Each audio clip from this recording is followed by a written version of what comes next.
दोस्तों, कुछ बातें ऐसी होती हैं, वो जब भी याद आती है दिल दहला देती है। आज मैं बात करने जा रहा हूँ कुछ ऐसी ही रात के बारे में। यह उस समय की बात है जब मैं अपने दादा और दादी के गांव घूमने गया था। लेकिन वो डरावनी रात जब भी याद आती है मेरी तो रूह कांप जाती है। अपने घर से कई किलोमीटर की दूरी तय करने के बाद मैं और मेरे दोस्त रोहन और श्याम सब लोग शाम को दादा दादी के गांव पहुंचे।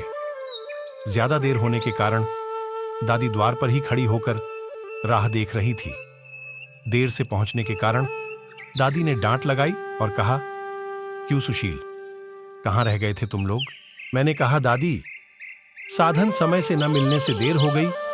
कई घंटों का सफर तय करने से हम लोगों को बहुत थकान महसूस हो रही थी। हमारा परिवार काफी बड़ा परिवार था।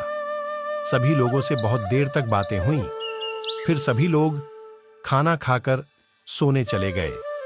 उस दिन गर्मी भी बहुत हो रही थी, इसलिए दादी ने हम सब लोगों का बिस्तर छत पर लगा दिया। रोहन और श्याम तो बिस्तर पर गिरते ही सो गए, पर मुझे नींद ही नहीं आ रही थी। रात भी काफी हो चुकी थी। फिर मैंने एक गिलास पानी पिया और सोने की कोशिश करने लगा।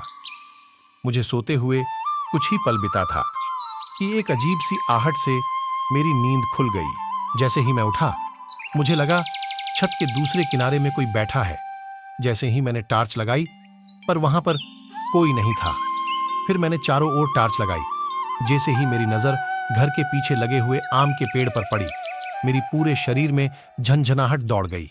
शरीर के सारे रोए खड़े हो गए। मैंने देखा कि आम के पेड़ पर एक औरत बैठी है। उसके बड़े बड़े बाल पेड़ की डाली से बहुत नीचे तक लटक रहे थे। चेहरा पूरा जला हुआ था। खून की बूंदें टप टप नीचे टपक रही थीं। मैंने किसी तरह से श्याम को नींद से उठाया और श्याम को उसी आम के पेड़ की तरफ देखने को कहा, तो दूसरे ही पल वहां कोई नहीं था।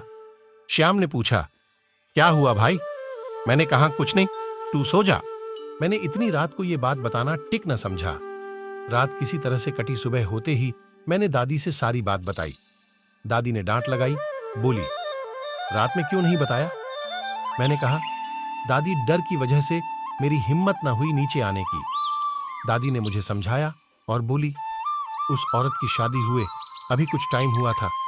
शादी के बाद उसके घर में रोज रोज लड़ाइयां और झगड़े होते थे। बात बात में उसके घर वाले बहुत मारते थे। एक दिन की बात है, शाम होते ही उनके घर में लड़ाई शुरू हो गई। कई घंटे लड़ाई होते हुए हो गए थे। लगभग रात के 11 बजे थे।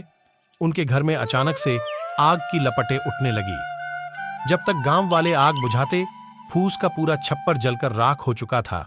जब गांव वालों ने पूछा कि आग कैसे लगी, तो घर वाले कहने लगे कि खाना बनते समय बहू की साड़ी में आग लग गई, उसी से छप्पर में आग लग गई। लेकिन गांव वालों का कहना है कि दहेज की वजह से घर वालों ने बहू को आग के हवाले कर दिया। तभी से उस औरत की आत्मा भटक रही है। अलविदा दोस्तों, मैं सुनील अज्ञानी मिलता हूं नई कहानी के साथ।